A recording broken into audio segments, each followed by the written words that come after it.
Friends,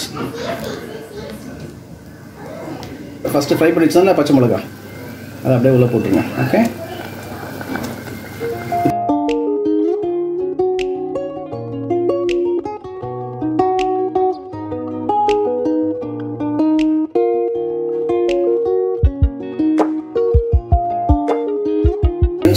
இந்த பிரியாணிக்கு 2 விதமான மசாலா நம்ம அரைக்கணும். சரிங்களா, ஒன்று வந்து பேஸ்ட்டாக அரைக்கணும், இன்னொன்று வந்து பவுடராக அரைக்கணும். பேஸ்ட் அரைக்கிறதுக்கு பூண்டு, இஞ்சி, பச்சை மிளகா, கொத்தமல்லி, புதினா.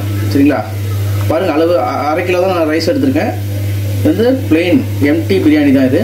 ஸோ அதுக்கு நம்ம இப்போ இதுதான் அளவு. இஞ்சி வந்து ஒரு சின்ன துண்டு, பூண்டு பல்லு கொஞ்சம் பெரிய பெரிய பல்லாக ஒரு 7-8, 3 பச்சை மிளகா, அப்புறம் ஒரு 1/4 கட்டு புதினா, 1/4 கட்டு மல்லி. எல்லாம் நான் சொன்ன 2வது மசாலா இது பாருங்கள். இதுதான் ஏலக்காய் 4, லவங்கம் ஒரு 6, மிளகு ஒரு 1 டீஸ்பூனு, 2 பிரிஞ்சி இலை, கல்பாசி இந்த அளவுக்கு, அப்புறம் பட்டை ஒரு சின்ன துண்டு. சரிங்களா, இது வந்து ட்ரையாக அரைக்கணும். ஃப்ரெண்ட்ஸ் பாருங்கள், நம்ம அரைச்ச பொடி. சரிங்களா, அது எப்படி சொல்கிறது, ஒரு க்ரஷ்டாக இருக்கும், ரொம்ப நைஸாக இருக்கக்கூடாது. இப்படி இருந்தால் தான் நல்லாயிருக்கும் பிரியாணிக்கு. கொத்தமல்லி, புதினா, இஞ்சி, பூண்டு சேர்த்த ஒரு கலவை. சரிங்களா ஃப்ரெண்ட்ஸ், நம்ம செய்ய ஆரம்பிக்கலாம் பிரியாணி, அதாவது குஸ்கா. அதுக்கு ஒரு பேன் வச்சுக்கோங்க. 1/2 கிலோவுக்கு 100 ml ஆயில், அப்புறம் நெய் ஒரு 2 டீஸ்பூன் போட்டுக்கோங்க.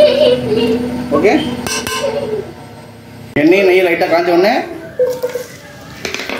வெங்காயம் ஒரு 150 கிராம். இந்த டிஷ்ஷுக்கு நம்ம தக்காளி யூஸ் பண்ண போகிறதில்ல. சரிங்களா, அதனால் வெங்காயம் மட்டும்தான் 150 கிராம் போட்டு நல்லா ப்ரௌன் ஆகும், கோல்டன் ப்ரௌன். பாருங்கள் ஃப்ரெண்ட்ஸ், நல்லா ப்ரௌனாக நம்ம ஃப்ரை பண்ணிட்டோம். சரிங்களா, இந்த ஸ்டேஜில் நம்ம வச்சுருந்த அந்த கலவை அப்படியே அதை போட்டுக்கோம். இஞ்சி, பூண்டு, புதினா, கொத்தமல்லி, அப்புறம் பச்சை ஸ்மெல் போகிற வரையும் நல்லா வதக்கிடும். பாருங்கள் ஃப்ரெண்ட்ஸ், நல்லா பச்சை ஸ்மெல் போகிற வரைக்கும் நல்லா வதக்கிட்டோம். கலரே மாறிடுச்சு பாருங்க. நம்ம பச்சையாக போட்டோம், இப்போது ஓரளவுக்கு ப்ரௌனாக வந்துச்சு. இந்த ஸ்டேஜில் நம்ம அந்த பவுடர் சிலிண்டரில் அந்த மசாலா பவுடர் அதை போட்டு நல்லா அந்த எண்ணெயிலே நல்லா மிக்ஸ் பண்ணுங்கள். ஒரு சூப்பராக ஒரு அரோமா வெளில வரும்.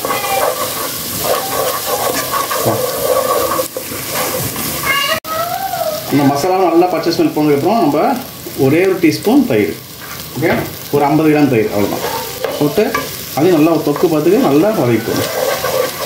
அண்ட் ஃப்ரெண்ட்ஸ், அந்த தயிர் போட்டு சூப்பராக தொக்கு. ஸோ இதுதான் வந்து மசாலா அந்த பிரியாணிக்கு.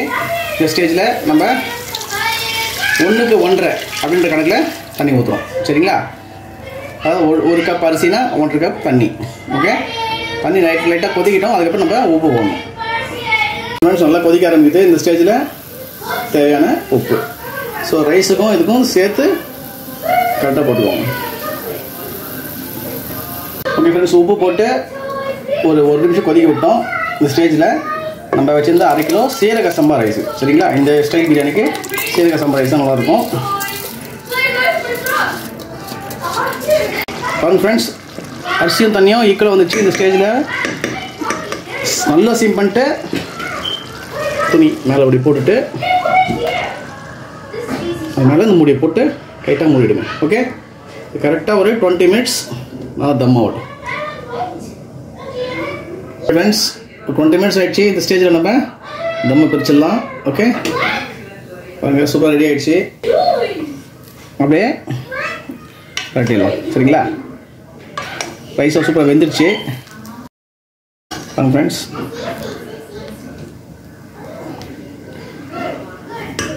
ஓகே ஃப்ரெண்ட்ஸ், மிர்ச்சிக்கா சாலன் இது வந்து ஒரு ஹைதராபாடி டிஷ்ஷு. சரிங்களா, செய்யப்போகிறோம். அதுக்கு ஃபஸ்ட்டு 2 டீஸ்பூன் வேர்க்கடலை.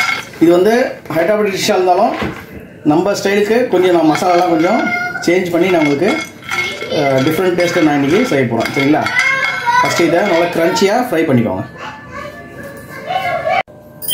இது வந்து எள்ளு ஜஸ்ட் 1 டீஸ்பூன் போட்டுக்கோங்க. சரிங்களா, நிறைய பேர் எள்ளு பிடிக்காது. ஸோ அதனால கொஞ்சமாக போட்டுட்டால் போதும். லைட்டாக எள்ளு வெடிக்கும், அதுக்கப்புறம் அதை எடுத்துடலாம். எள்ளு பாருங்கள் லைட்டாக செவந்துச்சு. இந்த ஸ்டேஜில் நான் சொன்ன மாரி நம்ம ஸ்பைசஸ் வச்சு அந்த மிர்ச்சிக்கா சாலன் பண்ணுறதுனால நம்ம மசாலா கொஞ்சம் போடுறேன் நான். பட்டை, கிராம்பு, ஏலக்காய், கல்பாசி. சரிங்களா? இது லைட்டாக ட்ரை ரோஸ்ட் பண்ணிக்குவோம்.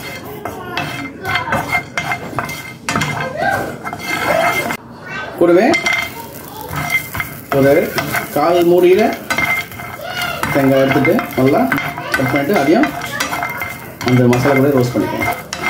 ஃப்ரெண்ட்ஸ், தேங்காய் போட்டு நல்லா வதக்கியாச்சு. இதையும் ட்ரான்ஸ்ஃபர் பண்ணிக்குவோம். ஓகே ஃப்ரெண்ட்ஸ், இது நல்லா ஆறிடுச்சு. இந்த ஸ்டேஜில் நம்ம இது நல்லா ஒரு பேஸ்ட்டாக அரைக்கணும். என்னென்ன போட்டிருக்கேன்னா வேர்க்கடலை, எள்ளு, பட்டை, லவங்கம், ஏலக்காய், தேங்காய், கூடவே ஒரு சின்ன துண்டு இஞ்சி, ஒரு 3 பல்லு பூண்டு. இது வந்து நல்லா பேஸ்ட்டாக அரைச்சிக்கணும்.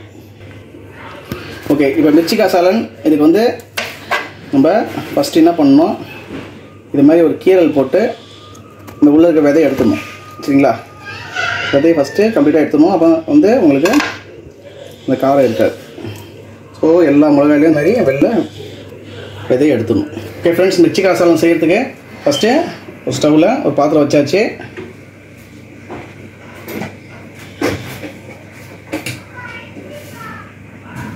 எண்ணெய் ஒரு 3 டீஸ்பூன் எண்ணெய் காயிடும்.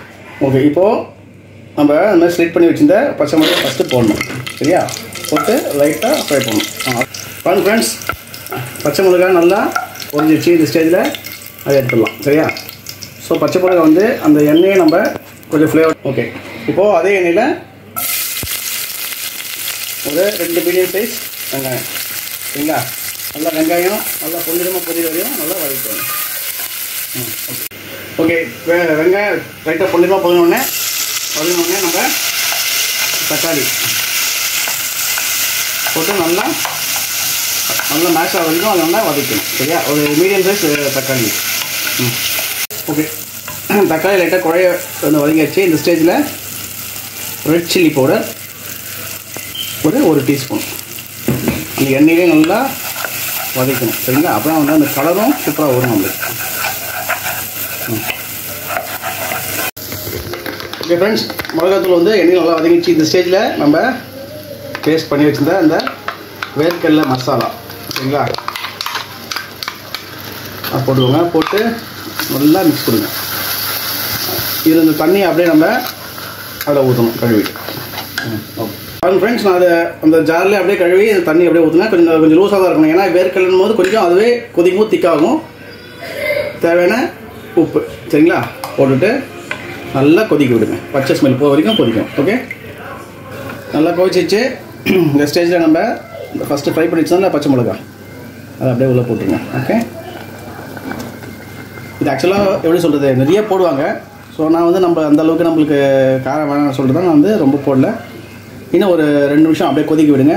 திக்கானதுக்கப்புறம் கொத்தமல்லி தூவி இறக்கலாம். ஓகே ஃப்ரெண்ட்ஸ், நம்ம பச்சை மிளகா போட்டு நல்லா கொதிச்சு திக்காகிடுச்சு. இந்த ஸ்டேஜில் தேவையான அளவுக்கு கொத்தமல்லி போட்டு அடுப்பை நல்லா ஆஃப் பண்ணிட்டு அப்படியே விட்டுறேன்.